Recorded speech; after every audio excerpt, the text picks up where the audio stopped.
in London, watery sunshine, a place in the city where I can go sometimes to get on a red bus and go anywhere, see all the sights and not pay the fare. Summer in London. London has always been a great setting for a good song, film or book. In fact, there's been hundreds of them, including some of mine. But tonight, it's just novels about the place I'm interested in. And what a place it is. A city full of everything and everybody. All colours and creeds, all thrown together to become one. To become Londoners. Many arrive as strangers though, as I once did many moons ago as a very young kid from Hastings. So, some of the novels that appeal to me have been written through the eyes of newcomers to this city. So I'm going to delve into those pieces of fiction I think have had a jolly good go at describing the stories of being a stranger in the city. A lot of my reading, like many other Londoners, has been done on buses. It gives a brief sense of isolation from the madness around you. But I'm on this lovely old route master for a particular reason. My driver today has been working on the buses since the 1970s, but is also now the head of critical and historical studies at the Royal College of Art. So he must know a bit about books. Well, Joe, we can't think about London without the cosmopolitanness of the place. And I'm thinking about books that have been seen through the eyes of strangers coming to London. What would that bring to mind for you? Well, I think London's always a story of strangers, isn't it? Right from the beginning. I mean, if you think about the oldest story that everyone knows about London, it's Dick Whittington, isn't it? The story of a stranger arriving, thinking he might make it, almost giving up, going back and making it.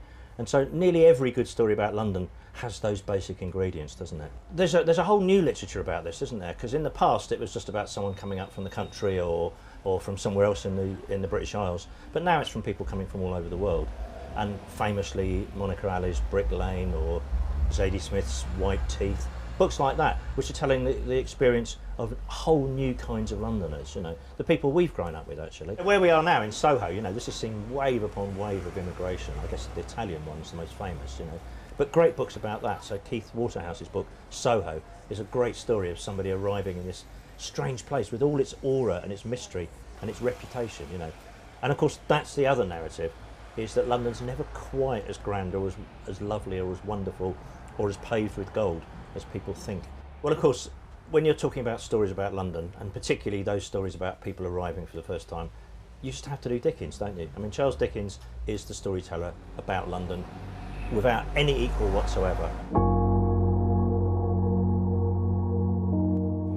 Of course, Dickens' most famous character to arrive a stranger in this city has to be Oliver Twist. And what a place the author described him arriving in.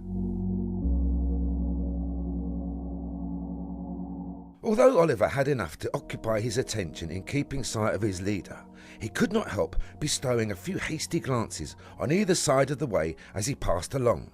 A dirtier or more wretched place he had never seen. The street was very narrow and muddy, and the air was impregnated by filthy odours. Covered ways and yards, which here and there diverged from the main street, disclosed little knots of houses where drunken men and women were positively wallowing in the filth. Dickens lived just around the corner from that horrendous place that Oliver found himself in, and his house is now the Dickens Museum, and tour guide Catherine Cartwright had something exciting to show me. So this is where Charles Dickens wrote Oliver Twist, in this room in Doughty Street, and he wrote it over the course of a few years actually. Fantastic. Haven't had this feeling since I saw the mixing desk at Abbey Road with the Beatles recorded on. Yeah, it is like that for all writers who come here. It probably stirs those emotions because he's such an important writer for London, and he told tales about the city as well as the peculiar characters who were in here. And most people know Oliver Twist, I suppose, because of the great musical. But the book isn't far off it, but this is where he created all of those characters here in this spot. Just over here, there's something even more exciting. This here is the original manuscript Wow. of Oliver Twist that Charles Dickens would have written in this room. With all his crossings out, yeah. Yeah, it's incredible. This was actually his own writing. I mean, it's kind of messy, actually, now I look at it. So God knows how they turned it into print and transcribed it, but this is the real thing.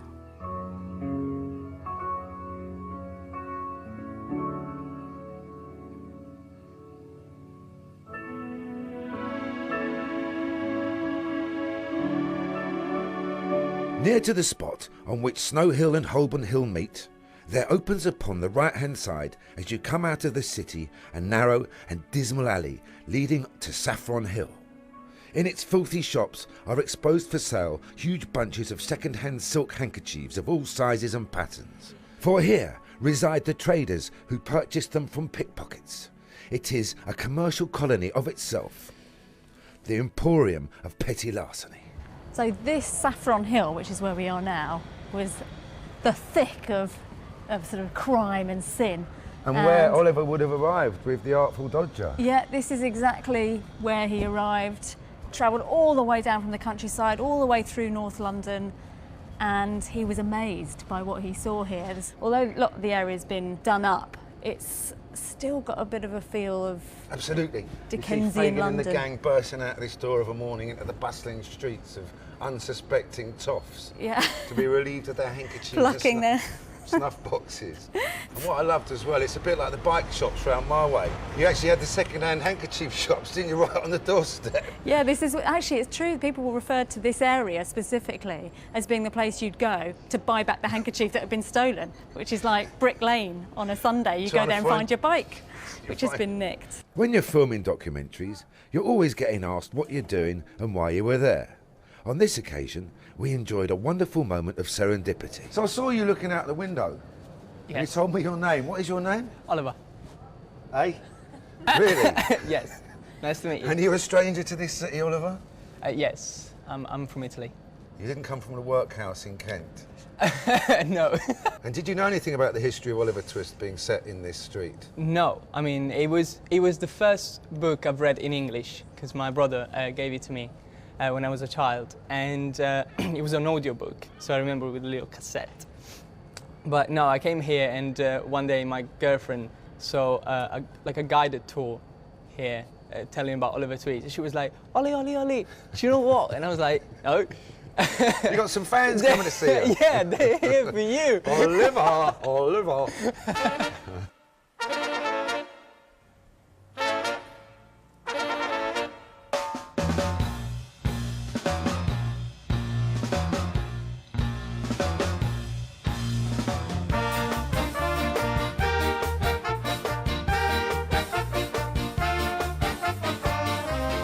Anyone who knows Madness knows that our music stems from ska, blue beat and reggae, and we all know who first brought it here.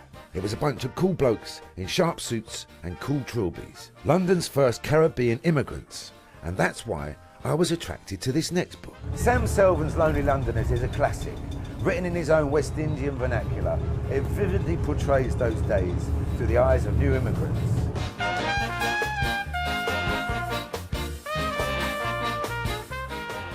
The place where Tolroy and the family living was off the Harrow Road, and the people in that area called a working class. Wherever in London that you have working class, there you will find a lot of spades. This is the real world, where men know how to hustle a pound to pay the rent when Friday come. The houses around here are old and grey, weather-beaten, the walls cracking like the last days of Pompeii. It ain't have no hot water, and the whole street that Tolroy live in don't have a bath.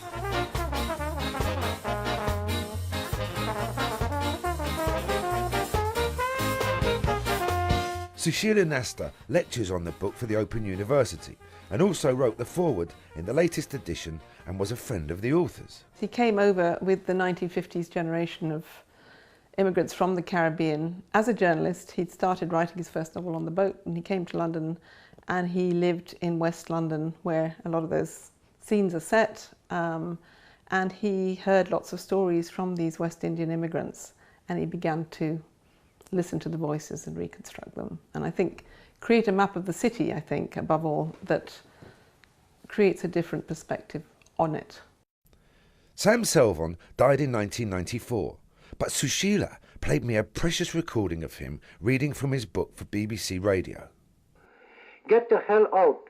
Why the hell you telling me about how they call you a darky? You think I am interested? Dress, go out, coast a lime in the park. Walking that way, he might meet up Harris and Galahad, both of them dressed like Englishmen, with bowler hat and umbrella, and the Times sticking out of the jacket pocket so the name would show. Hello, boy. What happening? So, what happening, man? What happening? How long you in Britain, boy? You think this winter bad? You should have been here in 52. What the hell happening, Lord? What all of us doing? Coasting lime? Galahad asking if anybody know the words of the song. Maybe it's because I'm a Londoner. It's also quite a melancholy book because it's a struggle arriving in London as a newcomer for anybody. Yeah, and it opens with a sort of almost Dickensian fog. And if you ask Sam, he'd have said there was an influence of Bleak House and also of T.S. Eliot's sort of early poems about London. And it's almost kind of playing on the headlines, which were sort of, the Evening Standard saying thousands of migrants turning up, hundreds of West Indians flooding Britain's shores. And, Sam's playing on all of that, but also showing how ghastly the conditions were. And that era where, you had signs outside saying no colours, no blacks, no Irish. But settle they did, and many men similar to the characters in the book went on to be bus drivers and conductors, like Donald Hines, who came over in the 1950s. My parents were living in Southwark, so I ended up in Southwark, and it was a bit naughty because it was only supposed to be a one-bedroom flat, and I would make 3, and it was only for husband and wife there. So, I bunked down in the sitting room for a year before we managed to get our own house. So, cramped living conditions were a problem, but he has some great memories of being a conductor on London's buses, where he took fares off some right colourful characters. I collected the fares on the top of the bus, and I was just about to go downstairs. That boy up front, he hasn't paid. So I went, and I said to him, you haven't paid, have you? And he looked at me and he said, no, but you have to pay. Why aren't you going to pay? And he looked at me and he said, because I'm a miser. You laugh. He didn't. He straight face. He must be a comedian somewhere now. Well. But, like many of those new Londoners, Donald faced casual racism most days as well. First week at Brixton, and the cleaner came up to me and said, you remind me of someone. And I reeled off the well-known blacks at the time, like, Paul Robeson from Quarrel and, Belafonte and all that sort of thing. No. The next day she came again. I still can't remember, And then it went on for about a week, and then eventually she came to me and she said, I remember now. You remind me of that Collywog and Robertson's strawberry jam. As you say, you laugh, but it must have caused some pain, some of this. Yes, well, racism. I was furious, and I avoided that cleaner, for the rest of the time that I was there. You get, especially young lads jumping off the bus, will bid you farewell, by golly walk, and that sort of thing.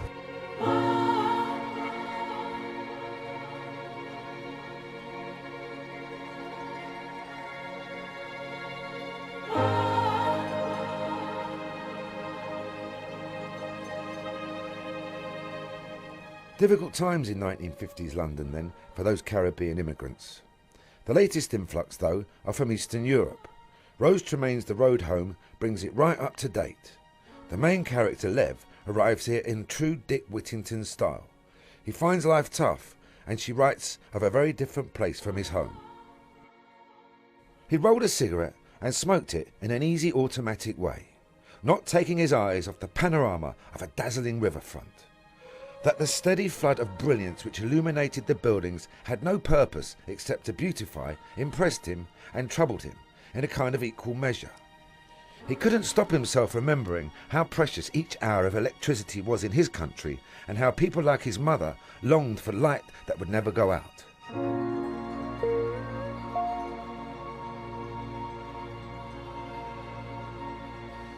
I wondered why a female author herself born in London decided to write a book about the latest set of strangers in the capital through the eyes of one man.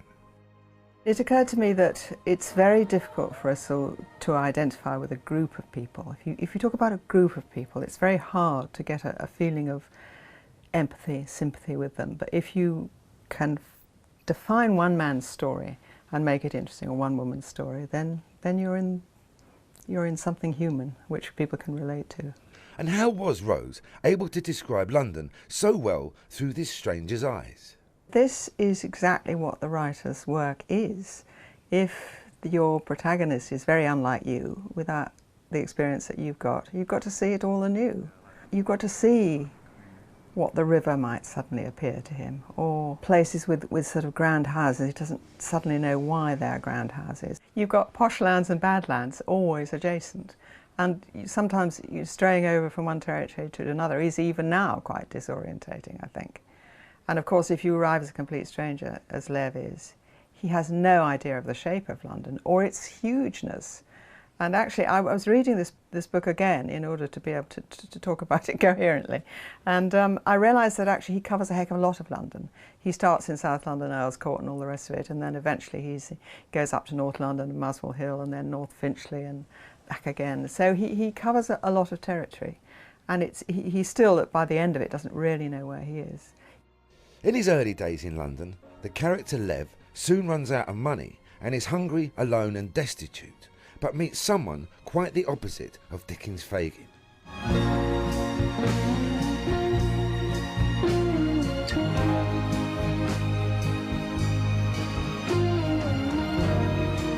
Lev walked into a cool, brightly lit place called Ahmed's Kebabs.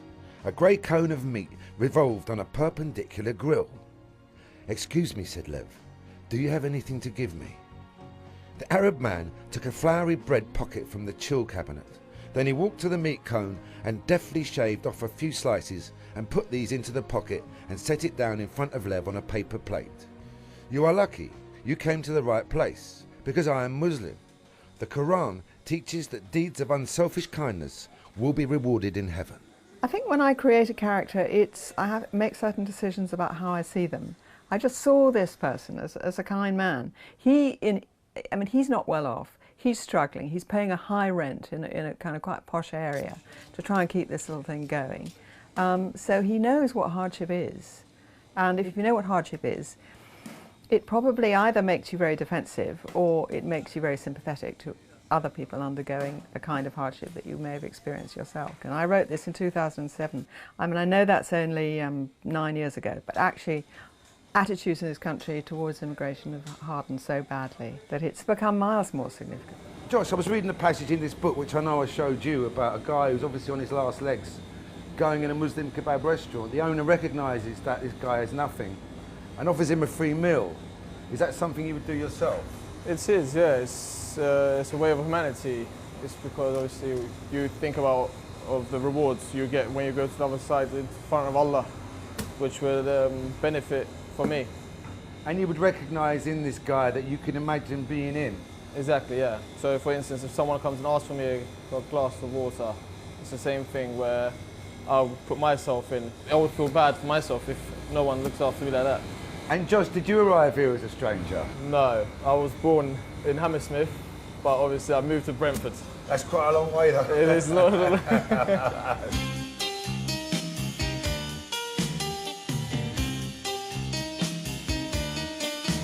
The next book I've chosen is simply called Soho, so we had to head back into town, but not without a small problem. I ended up in the back of a black cab. Yeah, it's lovely getting on off the bus, checking out the views, but I've lost the bus now. He's driven off and I don't know where he's gone. I've still got to do half the documentary. Has anyone seen an old red route master? I'm sure it went this way.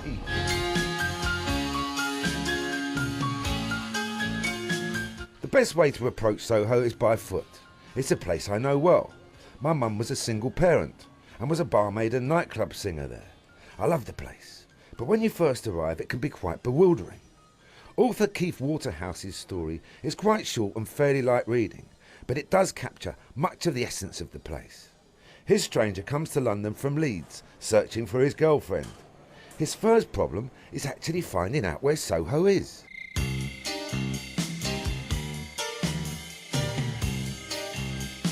The warm May sun was setting over the London Hippodrome by the time Alex finally emerged from Leicester Square Underground. A news vendor told him, apparently as a matter of policy, that he didn't give directions. He'd bought a map at King's Cross Tube Station bookstall, but that had no mention of Soho in any shape or form whatsoever. Sodding place didn't seem to exist. I popped into the French house, where my mum enjoys the occasional drink with landlady Leslie Lewis, who first came to Soho in the late 1970s. They both knew Keith Waterhouse. So, were their first impressions similar to the book? In the book it says this guy can't even find it, it's not on a map. You know what I mean? Soho's not on a map. Good, because you find it if you need to be here, you know, not so much these days of course, but in those days it was a magical place. It was everybody, your plumber, your writer, your actress, your millionaire, everybody, and nobody cared about who anybody was. And can you spot straight away that they are a stranger or there's somebody who fits in? It's not a constant world of strangers at all. The regulars are the regulars, but you recognise when a new person comes in, whether they fit or they don't. It sounds so elitist, this, but it's not. You know, it's a matter whether you've got a sense of humour, whether you've got a sense of humanity, whether you're interesting. That's all. It's not. Do you remember your first impression of Soho when you arrived? Oh, it's the same, and it always has been. I fell in love with it, and it's been a love affair that's lasted since then. I just finished studying drama and was going to be a great famous actress. I ended up running a strip show around the corner in Old Compton Street, where I had a flat, a studio, and I had to choreograph the girls. It was very complex. And did you have a snake, or was that an exaggeration? That was later. That was to get my equity card. I did snake dancing, because then you had to have a cabaret to get your equity card.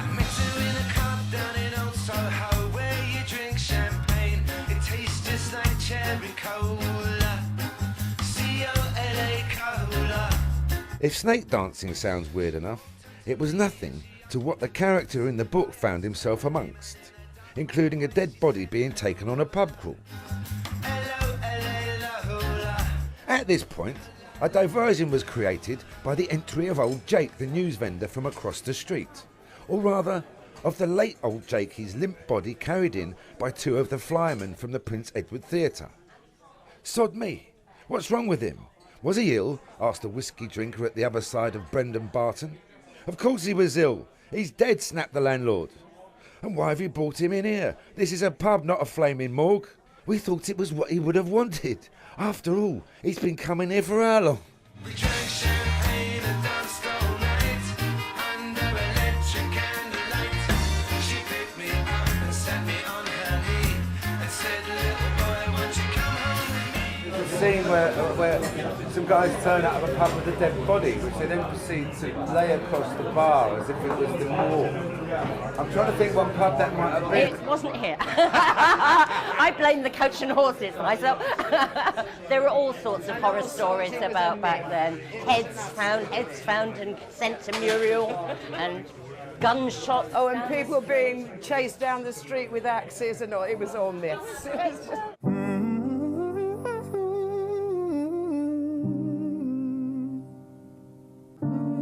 Well, that's nearly it. I've learnt so much about some of my favourite novels and met some great people along the way. But before this journey ended, I was to visit one more place, and it was without doubt the most important place in this film. I can't imagine a world without books, but let's face it, reading doesn't just happen. We have to learn it, and what if we can't? The door to the world of Dickens and the rest would stay firmly closed to us.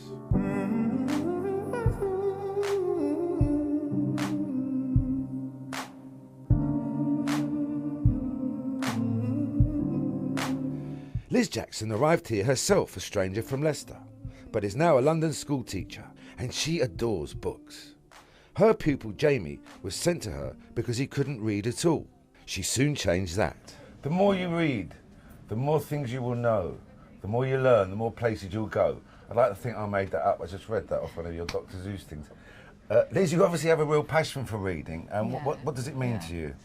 Well, I think that reading is a completely it's like an adventure really. You know, you write your own script with a book, you have your own pictures in your head, you ask your own questions, you empathise, you get to know characters, you get to know motivations in a completely different way to, say, a film or a computer game or whatever. I was fortunate to grow up, you know, at the time when there weren't all the distractions, and I was the classic one under the bed with the torch, reading the book, entering the world of Narnia. And I would just like children now, I mean, we're great, you know, technology and everything, but I would like children to also have that experience. Look up there. Hello, birdie. Shh, shh, we have a plan. You've got another plan, have they? Climb slowly, now stop. Shh. Ready 1, ready 2, ready 3. Are they going to get the bird this time? So Liz, Jamie very obviously loves reading. When did he first come to you? He came to me about 10 weeks ago and he was very reluctant to read, so his class teacher recommended that he came and did the reading course with me. He's worked with me for about 10 weeks and he is great to work with because he's engaged with books now. 10 weeks sounds a very short amount of time to be able to teach somebody to read. It's intense because it's every day. It doesn't really work unless it's every day. It's very structured. It does work really well, as you can see. Look, a bird. Hello, birdie. Shh, shh. We have a plan. Ready 1, Ready 2, ready 3. Go! Did they get the bird? No, they did not. Look up there. Shh, shh, we have a plan. Right. What do you think the plan is this time? They're gonna climb in the tree.